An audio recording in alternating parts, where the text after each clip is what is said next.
Alors pour ce zoom technique, je te donne un équipement de sécurité très important ces Est-ce que tu veux que dernières je le années. mette? Est-ce que tu veux que je le mette? Ah oui, volontiers, ouais. Tu veux que je le mette? Faut pas que tu le mettes, faut que tu le déclenches. Ouais, mais là, je peux pas. Il faut rouler déjà.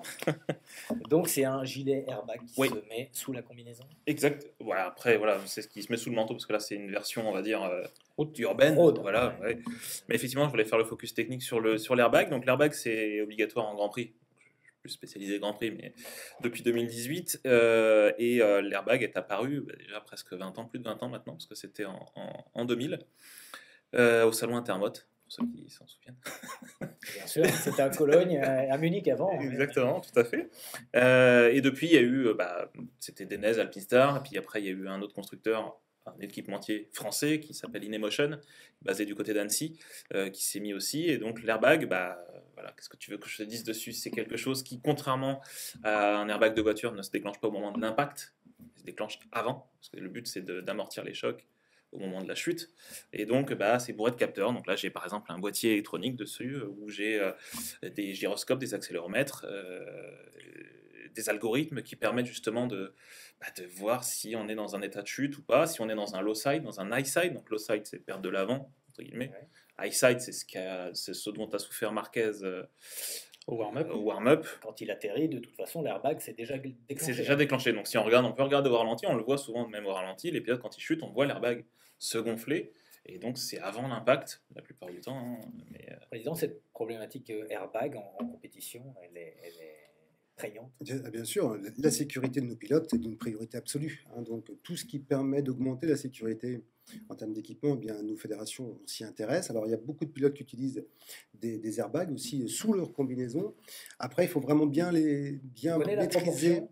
Non, je n'aurais pas Pas dit. tout à fait. Ouais. Il faut vraiment bien savoir les utiliser parce qu'on a vu le cas de figure d'un airbag qui s'est déclenché et qui est venu comprimer et compresser un pilote accidenté et qui lui d'ailleurs qui l'a blessé parce qu'il a fait des décôtes. Donc il faut vraiment que ce soit quelque chose qui soit bien porté, bien géré, dont on maîtrise parfaitement l'usage.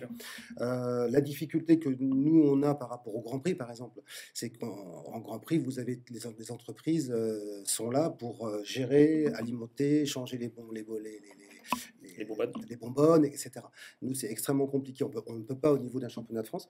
Mais par contre, ce que l'on autorise, c'est évidemment les airbags. Et c'est après, attention aux pilotes de ne pas faire n'importe quoi avec votre airbag parce que ça peut se retourner contre vous, entre guillemets, en cas de choc. Mais évidemment que ce sont des évolutions importantes. On travaille beaucoup aussi avec une société pour des airbags en tout terrain, notamment qui ont été testés sur le rallye Raid. Donc oui, ce sont des éléments de sécurité qui aujourd'hui sont vraiment efficaces, pertinents et qui ont un sens.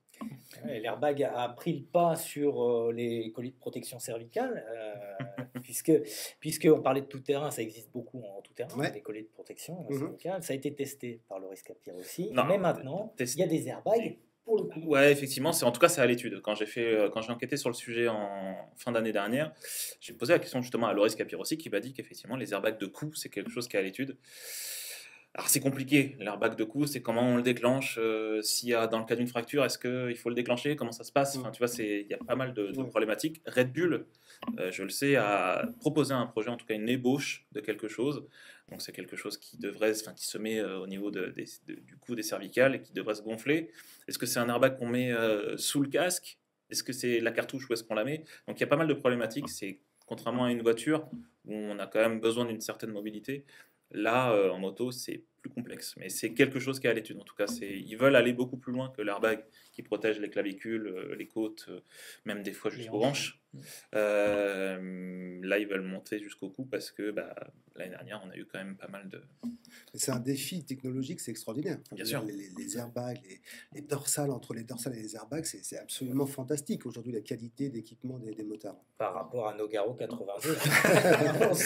Après, juste pour finir, c'est aujourd'hui, on a plus de problématiques sur les amateurs, parce qu'en MotoGP, c'est des combinaisons qui intègrent les airbags. Bien sûr. Et là, les gilets qu'on met sous les combinaisons, comme le disait Sébastien, il faut prévoir les soufflets d'aisance, puisque quand l'airbag se gonfle, forcément, la combinaison va se développer. Et en fait, ce qui se passe aussi, c'est qu'aujourd'hui, notamment pour les pilotes au GP, j'en parle en Ouais, connaissance de ok, cause, ouais. c'est les tailles. Ouais. Parce que des gilets comme ça, pour un gamin de 13 ans qui fait 40 kilos, j'en connais un qui va rouler dans notre structure, bah, c'est compliqué de l'équiper. Et pour la commission de vitesse, Ouais. c'est préconisé pour cette année et ça sera certainement obligatoire pour l'année prochaine en championnat de France. Mais il faut qu'au niveau des équipementiers, on travaille sur ça. Et un modèle femme ne va pas forcément ça, à un tout à gamin. fait. Voilà. Et ça se démocratise. Voilà. Hein, Non, mais c'est clair. plutôt la bonne nouvelle. On sent que. Oui, tout à fait. Mais justement, comme vous dites que ça se démocratise, c'est qu'aussi l'airbag, je ne veux pas déborder, hein, mais c'est que l'airbag aussi. Ah bon, on a débordé, on a dépassé l'heure, on est bien ensemble, on est bien, de toute façon, on n'est pas contraint. Mais je sais que allons-y. Denez ou autres équipementiers travaillent sur justement des airbags pour les personnes âgées, pour qu'elles puissent porter un airbag si en cas de chute qui se déclenche avant la chute. Ça existe pour le ski. InEmotion a commencé, sauf Dans erreur, le cheval. pour le ski, Mhm. pour le cheval. Cheval. Et donc ça c'est pareil, les algorithmes sont très complexes parce que le comportement d'un cheval est quand même assez imprévisible. Donc comment on sait qu'on détecte une chute? Enfin voilà, c'est tout comme vous disiez, hein, l'enjeu technologique qui est derrière, c'est assez impressionnant et c'est très intéressant pour le geek que je suis. Ouais. Alors, la vitesse de déclenchement. Bah écoute, la vitesse de déclenchement, en tout cas à l'époque quand j'avais posé la question, c'était entre 40 et 45 millisecondes. Ça a probablement baissé depuis, mais il y a aussi, il ne faut pas oublier la phase de détection de la chute. À l'époque, c'était entre 5 et 6 millisecondes.